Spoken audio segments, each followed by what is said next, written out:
السلام عليكم ورحمة الله وبركاته. الحمد لله والصلاة والسلام على رسول الله وعلى آله وصحبه جند الله ومن تبعهم بإحسان إلى يوم الله. أما بعد فقد قال الله تعالى في كلامه القديم: أعوذ بالله من الشيطان الرجيم. إذ أوى الفتية إلى الكهف فقالوا ربنا آتنا من لدنك رحمة وهيئ لنا من أمرنا رشدا. قال نبينا رسول الله صلى الله عليه وسلم: خير شبابكم من تشبه بكهولكم وشر كهولكم من تشبه بشبابكم. صدق الله وصدق رسوله النبي الكريم. الحمد لله. பெரம்பலூர் வட்டார ஜமாத்துல் உலமாவின் சார்பாக அருமையான ஒரு சுழலும் சொல்லரங்கம், வலிமையான சமூகத்தை கட்டமைக்க சமுதாயத்தினுடைய 4 தூண்கள் தேவை என்ற அடிப்படையில் ஒரு பக்கம் சமூகத்தின் அரசியல் வளர்ச்சி, மறுபக்கம் பெண்களின் தூய்மை, மற்றொரு பக்கம் மஹல்லாவிலுடைய கட்டமைப்பு, இந்த 3க்கு மத்தியில் இருக்கக்கூடிய இளைஞர்களுடைய ஒழுக்கம் மற்றும் ஆளுமை திறனை மேம்படுத்த வேண்டும் என்ற அருமையான தலைப்பை வழங்கியிருக்கிறார்கள். சபையில் மிகுதமான இளைஞர்கள், இங்கே மாணவர்கள் கூட மிகப்பெரிய வாலிப தூண்கள் இங்கே அமர்ந்திருக்கிறார்கள். மறுபக்கம் பார்க்கிறோம், வயோதிக வாலிபர்களும் இங்கே கூடியிருக்கிறீர்கள். உங்களுடைய முடியில் வேண்டுமானால் நரை தெரியலாம், ஆனால் உங்களுடைய மனசாட்சி இன்னும் வாலிபனாக இருக்கிறது. அல்லாஹ் நம்முடைய வாலிபத்தில் மிகுந்த பரக்கத்தை தருவானாக. கணியத்திற்குரிய மேலான அல்லாஹ்வின் நல்லடியார்களே, திருக்குர்ஆனுடைய சூரத்துல் கஹஃப் ஒட்டுமொத்த வாலிபத்திற்கான அத்தியாயம். அருமை உலமாக்கள், மாணவர்கள், இஸ்லாமிய தாய்மார்கள் இந்த சூறாவை ஒவ்வொரு ஜுமாவிலும் ஓதும்படி உலமாக்கள் கூறிக்கொண்டிருக்கிறார்கள். வழங்கப்பட்ட தலைப்பு, பேசும் தருணமும் ஜுமா, அந்த சூறாவும் ஜுமாவுடைய சூரா சூரத்துல் கஹஃப். அந்த சூறாவில் அல்லாஹு தஆலா வாலிபர்களுக்கு தேவையான அத்துணை ஒழுக்கம், ஆளுமை திறன், எல்லா விதமான நற்பண்புகளை அல்லாஹ் பேசுகிறார். இதை ஒவ்வொரு ஜுமாவிலும் நாம் ஓதிக்கொண்டே இருக்கிறோம். திருக்குர்ஆன் நமக்கு வாலிபத்திற்கான ஒரு 10 ஒழுக்கத்தை மாத்திரம் சுருங்க இந்த இடத்தை கூறி நான் விடை பெறுவேன். ஆரம்பமாக வாலிபர்களிடத்தில் துஆ இருக்கணும். அல்லாஹ் தஆலா சூரத்துல் கஹ்ஃபில் பேசுகிறார். அருமை மாணவர்களாக இருக்கட்டும், உலமாக்களாக இருக்கட்டும், நிர்வாகத்தை கட்டமைத்துக் கொண்டிருக்கக்கூடிய இளவல்கள், அல்லாஹ்விடம் கேட்க வேண்டிய துஆ என்ன? திருக்குர்ஆனுடைய சூரத்துல் கஹ்ஃபுடைய முதல் பாடம் இது. அவல் ஃபித்யத்து இலல் கஹ்ஃப். சில வாலிபர்கள் ஷிர்க்குக்கு எதிராக, பிதாத்திற்கு எதிராக, அனாச்சாரங்களுக்கு எதிராக ஒரு தனி குழுவாக ஒன்று கூடுகிறார்கள். திருக்குர்ஆன் அவர்களுடைய எண்ணிக்கை 7 என்று சொல்லுகிறது. அந்த குழு, அந்த வாலிப சங்கம் ஒன்று கூடுகிறது. அந்த வாலிபர்களுடைய குழு ஒன்று கூடுகிறது. இது அவல் ஃபித்யத்து இலல் கஹ்ஃப். அவர்களுடைய அந்த குழு ஒதுங்கும் இடமாக அல்லாஹ் தஆலா ஒரு குகையை அமைத்து தருகிறார். அந்த குழு ஒதுங்கிய அந்த குகை, அல்லாஹ் தஆலா அந்த குகையின் மூலமாக அந்த வாலிபர்களுக்கு 309 ஆண்டுகள் தூக்கத்தை கொடுத்தான், நிம்மதியான தூக்கத்தை கொடுத்தான். அது வெறும் தூக்கம் மாத்திரம் அல்ல, இளைஞர்களுக்காக வேண்டி அல்லாஹ் கொடுத்த மிகப்பெரிய வெற்றி அது. நிம்மதியான தூக்கம் அல்லாஹ் தஆலா வழங்கி இருக்கிறார். அந்த வாலிபர்கள் அங்கே ஒன்று கூடி கேட்ட அந்த துஆ திருக்குர்ஆனில் அல்லாஹ் சொல்லி தருகிறார். ஒவ்வொரு மோமினும் ஒவ்வொரு ஃபர்லுக்கு பிறகு இந்த துஆவை நாம் கேட்க வேண்டும். ரப்பனா ஆத்தினா மின் லதுன்க ரஹ்மா. வாலிபர்களே, ஒழுக்கம் வேண்டுமா? மாணவர்களே, ஒழுக்கம் வேண்டுமா? இந்த துஆவை ரப்பிடத்திலே கேட்டு பாருங்கள். ரப்பனா ஆத்தினா மின் லதுன்க ரஹ்மா. யா அல்லாஹ், எங்களுக்கு ரஹ்மத்தான வழியை திறந்து காட்டு, அருள் நிறைந்த வாழ்க்கையை காட்டு. வஹய்யி லனா மின் அம்ரினா ரஷதா.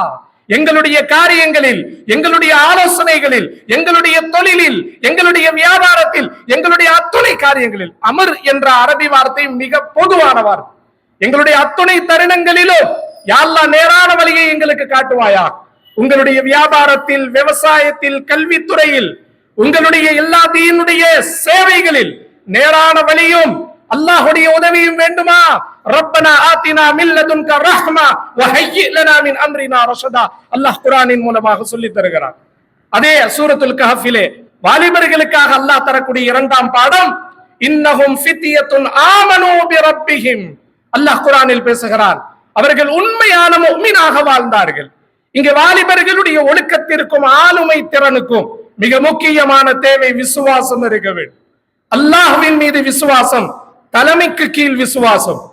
மதரசாவினுடைய மாணவர்கள், கல்லூரி மாணவர்கள், பள்ளிக்கூட மாணவர்கள் தன்னுடைய ஆசிரியரின் தலைமைக்கு கீழ் வர வேண்டும், உலமாக்களின் தலைமைக்கு கீழ் வர வேண்டும். அதுதான் உண்மையான விசுவாசம்.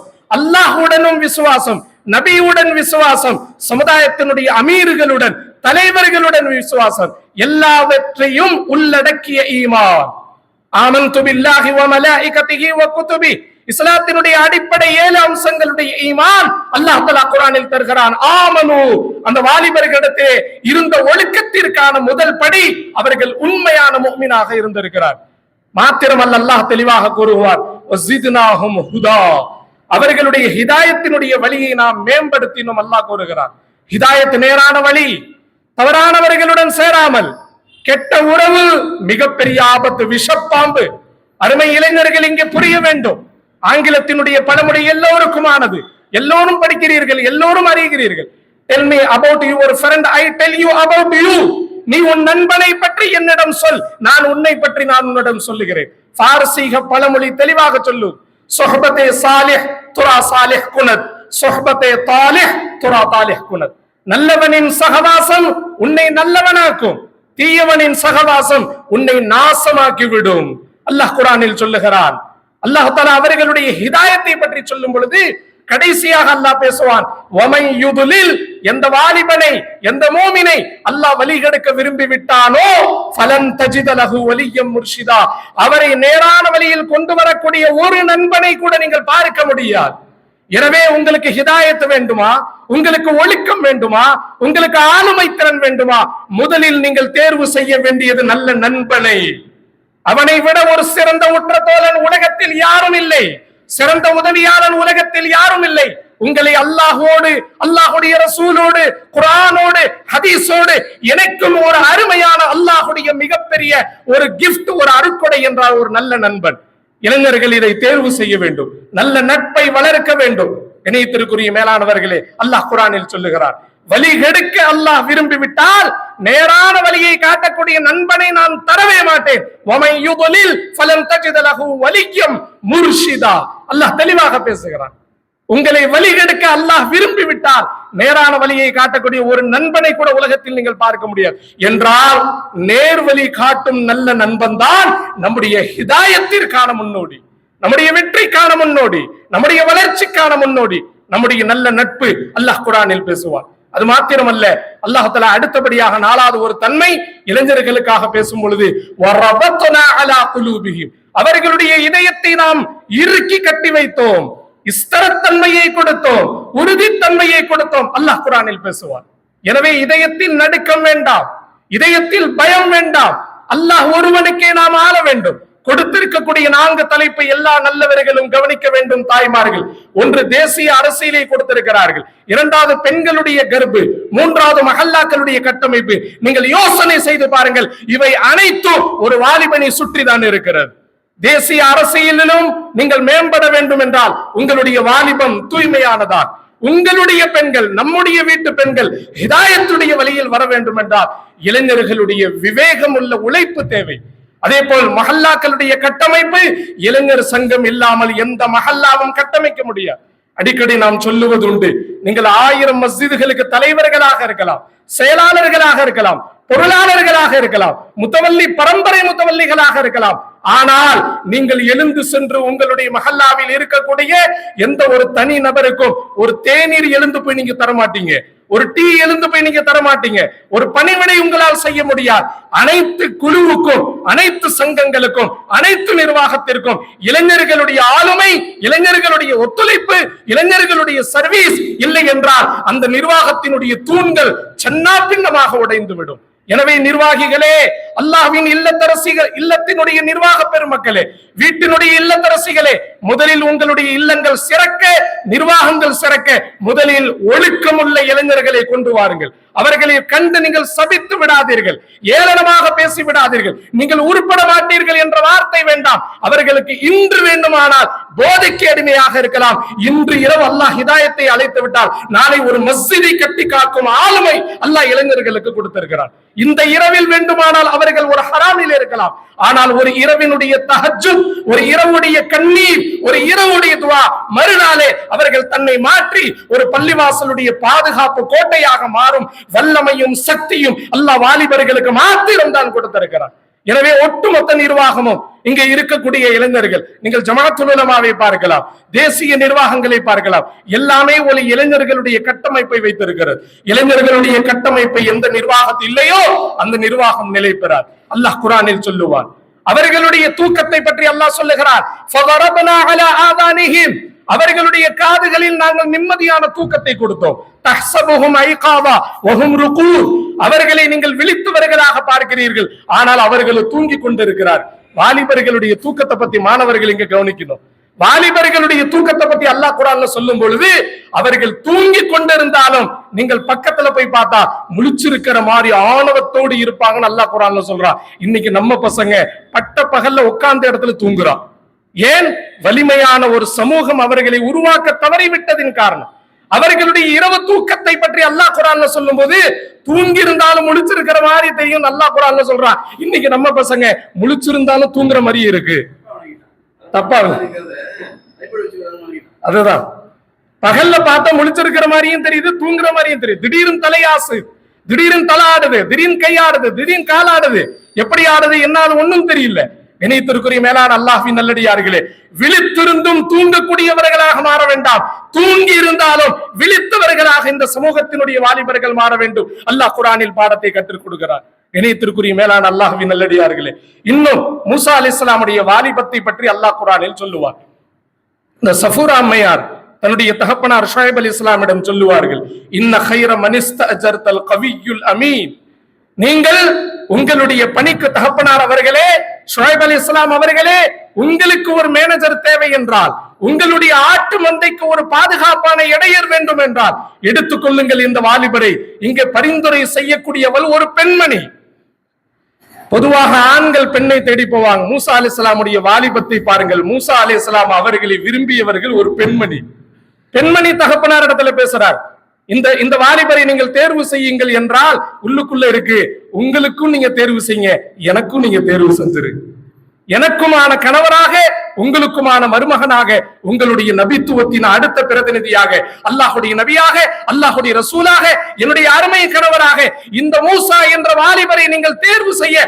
அவர்களிடம் இருந்த ஒழுக்கத்தன்மை அல்லாஹ் குர்ஆனில் சொல்லுவார். அவர்கள் வெளிநாட்டு மாப்பிள்ளை என்ற குர்ஆன்ல வரல. இன்னைக்கு நாம பொண்ணு பார்க்க போனாலே, மாப்பிள்ளை பார்க்க போனாலே, வெளிநாடா, துபாயா, குவைத்தா, அதுதான் எனக்கு மாப்பிள்ளை, இப்படிதான் வேணும். கல்யாணம் முடிந்த 4 மாதத்தில் 40 நாட்களில் மனைவியை எல்லாவற்றையும் விட்டு வெளிநாட்டுக்கு போறாங்க. மனைவியினுடைய ஈமான், மனைவியினுடைய வளர்ச்சி, மனைவியினுடைய குடும்ப வாழ்க்கை இங்கே கேள்விக்குறியாக மாறுகிறது. மாவட்ட அரசு காஜிட்ட கேட்டு பாருங்க, எத்தனை தலாக்குடைய பிரச்சனைகள் அங்க வந்து கொண்டிருக்கு. காரணம், நாம் தேர்வான இளைஞர்களை தேர்வு செய்யல, தெளிவான இளமை பெண்களை நாம் தேர்வு செய்யல, மார்க்கம் படித்த நல்ல ஒழுக்கம் உள்ள.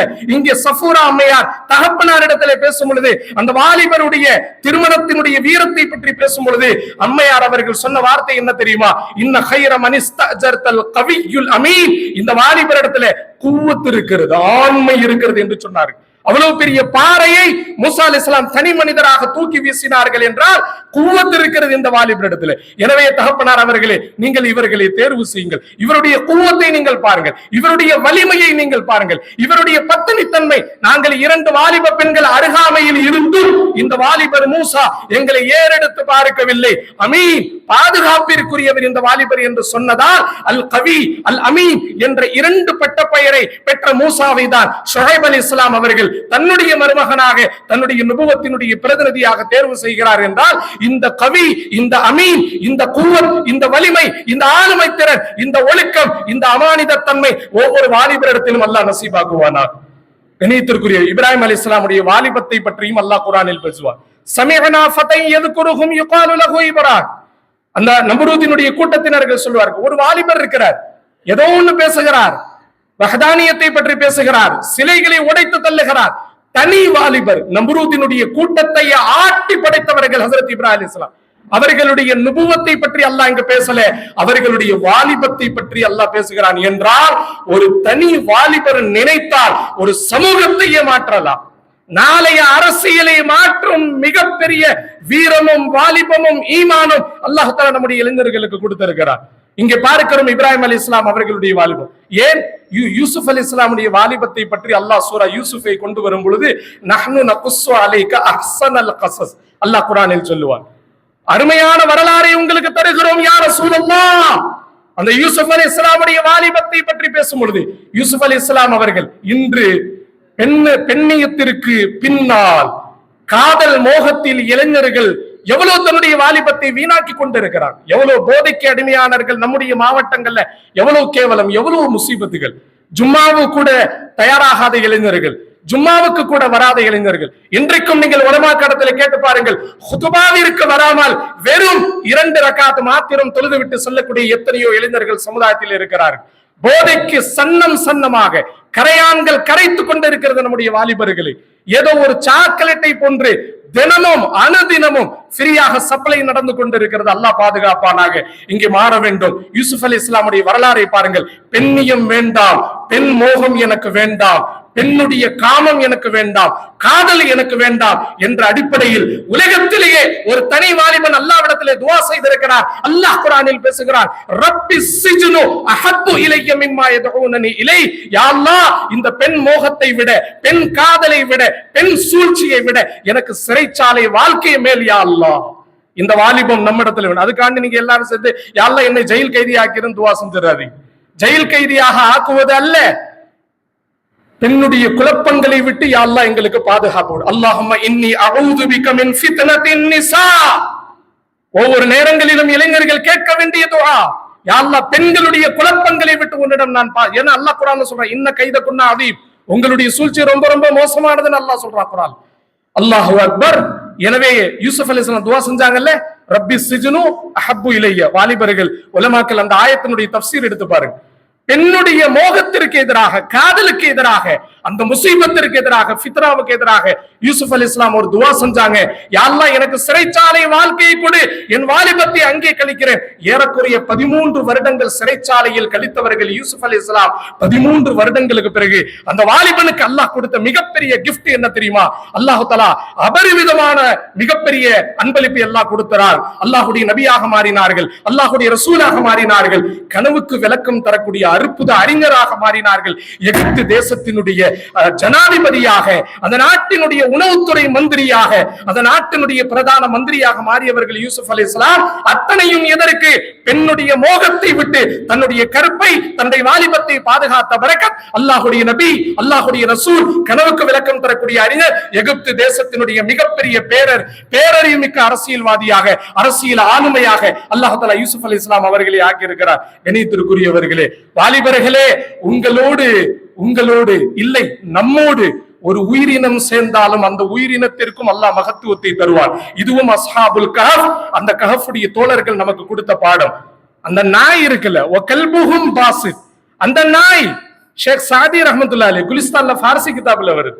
அருமை உலமாக்கள் அழகா சொல்லுவாங்க, சகே அஸ்ஹாபே கஹஃப் பரோசே சந்த் பயே நேகாங்கிரிஃப் பெஹஷ்தி ஷவத். அஸ்ஹாபுல் கஹஃபினுடைய நாய் இருக்குல்ல, சில நாட்கள் இளைஞர்களுடைய காலை பிடித்தது, அவர்களுடைய வாசல் காக்கும் காவலனாக இருந்தது. அல்லாஹ் தஆலா அந்த நாயை சொர்க்கவாதியாக மாற்றினார். அங்கே நூஹ் அலைஹிஸ்ஸலாமுடைய மகன் தகப்பனாருடைய பேச்சுக்கு கட்டுப்படாத, ஒழுக்கம் இல்லாத மகனாக இருந்ததால் அல்லாஹ் தஆலா அந்த மகனை நரகத்தில் தள்ளுகிறார். ஒரு நபியினுடைய மகனார் அல்லாஹ் தஆலா அந்த வாலிபனுக்கு சொர்க்கத்தை தரல, ஒரு வாலிபர்களுடன் இணைந்த நாய், அல்லாஹ் அந்த நாய்க்கு அல்லாஹ் சொர்க்கத்தை தருகிறான் என்றால் பரவாயில்ல. இங்க ஒரு செய்தி சொல்லிடுறேனே, நம்ம ஏரியால நாய் தொல்லை ஜாஸ்தி. நாய்கள் ஜாக்கிரதைங்கிற பெரிய போர்டு வடக்கு மாதி ரோட்ல போட்டே ஆகும். அப்போ உங்களுக்கு தேவை என்றால், நாய்களுடைய முசீபத்துகளை விட்டு நமக்கு பாதுகாப்பு வேண்டும் என்றால் இந்த வசனம், ஒகல்புஹும் பாசித்துன் ذراعيه بالوسيد அதிகமாக ஓதினால் நாய்களின் தொல்லைகளை விட்டு அல்லாஹ் பாதுகாப்பை தருவார். இங்கே இந்த நாய் வாலிபர்களுடைய சகவாசம், அல்லாஹ் தஆலா அந்த நாய்க்கு அல்லாஹ் சொர்க்கத்தை தருகிறார். இப்படி ஏராளமான ரசூலுல்லாஹ்வுடைய அருமையான ஹதீஸோடு நான் நிறைவு செய்வேன். மாவட்ட அரசு காட்சி என்னை முறைச்சு பார்க்கும்போது எனக்கே பயமா இருக்கு, எங்க ஹஸரத் அடிச்சிருவாங்களோ அப்படின்னு. ஹஸரத் 2 நிமிஷத்துல முடிச்சிடலாம். கண்ணியமான அல்லாஹ்வின் நல்லடிகளே, ரசூலுல்லாஹ்வுடைய அருமையான ஹதீஸ் என்ன தெரியுமா? ஐயதனி அஷ்ஷபாப் வஆதனி அஷ்ஷுயூஹ். என்னுடைய மார்க்கத்திற்கு, என்னுடைய தீனுக்கு, என்னுடைய நபுவத்திற்கு எனக்கு முழுமையாக ஒத்துழைப்பு தந்தவர்கள் வாலிபர்கள். ரசூலுல்லாஹ்வுடைய ஹதீஸ். எனக்கு அதிகமாக எதிர்ப்பு தெரிவித்தவர்கள் வயோதிகர்கள். ரசூலுல்லாஹ்வுடைய ஹதீஸ். ஒரு பக்கம் நீங்க பாருங்க, நெகட்டிவ்ல பாருங்க, இடது பக்கமா பாருங்க. அபூ ஜஹல் இருக்கிறாரா? இருக்கிறாரா இல்லையாங்க? அபூ லஹப் இருக்கிறாரா? அபூ தாலிப் இருக்கிறாரா? அபூ சுஃபியான். இஸ்லாத்தினுடைய ஆரம்பம் எல்லாமே வயசான கட்ட, எல்லாமே இஸ்லாத்தினுடைய எதிரிகள். மறுபக்கம் வலது பக்கத்தை நீங்கள் பாருங்கள். ஹஜ்ரத் அபூபக்கர் சித்தீக் 37 வயது, ஹஜ்ரத் உஸ்மானுல் கனி 30 வயது, ஹஜ்ரத் உமர் ரலியல்லாஹு 27 வயது, ஹஜ்ரத் அலி 10 வயது. வரலாற்றிலே எழுதுகிறார்கள் தெளிவாக அவர்களுடைய வயதுகள். ஹஜ்ரத் அபூ ஹுரைரா 25 வயது, ஹஜ்ரத் ஸைத் இப்னு சாபித் 11 வயது, ஹஜ்ரத் அபூ உபைதா இப்னு ஜர்ராஹ் 13 வயது, ஹஜ்ரத் ஹபீப் இப்னு ஸஈத் 7 வயது, ஸைத் இப்னு ஹாரிஸா 15 வயது, ஸுபைர் இப்னு அவ்வாம் 16 வயது, இஸ்ஸாத் இப்னு அபி வக்காஸ் 17 வயது, தல்ஹத் இப்னு உபைதுல்லாஹ் 17 வயது, அப்துர் ரஹ்மான் இப்னு அவுஃப் 20 வயது, முஸாப் இப்னு உமைர் 18 வயது, முஆத் இப்னு ஜபல் 18 வயது, ஜாஃபர் இப்னு அபி தாலிப் 22 வயது. எல்லாமே ரசூலுல்லாஹுடைய எல்லா கட்டங்களிலும் ரசூலுல்லாஹுடைய நபித்துவத்திற்கு உறுதுணையாக இருந்த முஹாஜிரீன்கள், ஹுலஃபாக்கள், இஸ்லாத்தினுடைய ஷுஹதாக்கள் எல்லோருடைய எண்ணிக்கை நீங்கள் தெளிவாக பார்க்கலாம். ஒட்டுமொத்தமாக வாலிபர்கள் சமுதாயம் முழுக்க முழுக்க ரசூலுல்லாஹ்வுக்கு உதவிக்கரம் நீட்டி இருக்கிறது. எனவே நம்முடைய வாலிபர்களுக்கு ஒழுக்கத்தை கற்பிக்க வேண்டிய கட்டாய கடமை நம்முடைய பெற்றோர்களுக்கு இருக்கிறது, நிர்வாக தலைவர்களுக்கு இருக்கிறது. வாலிபர்களை இணையுங்கள், நல்ல ஒழுக்கத்தை தருங்கள். அடுத்த ஆளுமைக்கான திறனை வாலிபர்களுடைய பயிலரங்கத்தின் மூலமாக எப்படி ஜமாத்துல் உலமா இப்படி நடத்துகிறதோ, ஒவ்வொரு மஸ்ஜிதுகள் வாரியாக இளைஞர்களுக்காக வேண்டி ஒரு தர்பியா, இளைஞர்களுக்காக வேண்டி ஒரு மதரசா, இளைஞர்களுக்காக வேண்டி ஒரு மஜ்லிஸ் அமைத்து அவர்களை கௌரவப்படுத்தி கண்ணியப்படுத்தி சிறப்புப்படுத்துவோம். நல்ல ஒழுக்கத்தை கொடுப்போம். வரும் நாட்களில் தேசத்தை ஆளக்கூடிய, இல்லை உலகத்தை ஆளக்கூடிய. கடைசியாக நான் ஒரு தகவலை உங்களுக்கு தருவேன். தாரிக் இப்னு ஜியாத் இருக்கிறார்ல, இவர்தான் ஸ்பெயின் முழுக்க இஸ்லாத்தை கொண்டு வந்தவர். அதே போல முஹம்மது இப்னு காசிம் இந்தியா முழுக்க இஸ்லாத்தை கொண்டு வந்தவர். முஹம்மது இப்னு காசிம் வெறும் 17 வயது, தாரிக் இப்னு ஜியாத் ஸ்பெயினில் மார்க்கத்தை கொண்டு வந்தவர், மிகப்பெரிய ஆளுமை, வெறும் 17 வயது. முஹம்மது பின் ஃபாத்திஹ் பாரசீக தேசத்தில் இஸ்லாத்தை கொண்டு வந்தவர், 17 வயது. இப்படி உலகத்திற்கே இஸ்லாத்தை கொண்டு வந்த ஒரு நாட்டினுடைய ஆளுமையை மாற்றிய இந்த முஹம்மது இப்னு காசிம், தாரிக் இப்னு ஜியாத், முஹம்மது பின் ஃபாத்திஹ் எல்லாமே இளைஞர்களாக இருந்துதான் ஒரு நாட்டின் தேசத்தை மாற்றிருக்கிறார்கள், அரசியல் ஆளுமையை மாற்றிருக்கிறார்கள். அல்லாஹு அக்பர். அதுபோல் நம்முடைய இளைஞர்களுக்கும் அல்லாஹ் நாளை உயர்ந்த தலைமையை, நல்ல ஒழுக்கம் பெற்ற நல்ல வாலிபர்களாக நம்முடைய சமுதாய இளைஞர்களை அல்லாஹ் ஆக்கி தருவானாக. வாஹிர் தாவா அல்ஹம்துலில்லாஹி ரப்பில் ஆலமீன். அஸ்ஸலாமு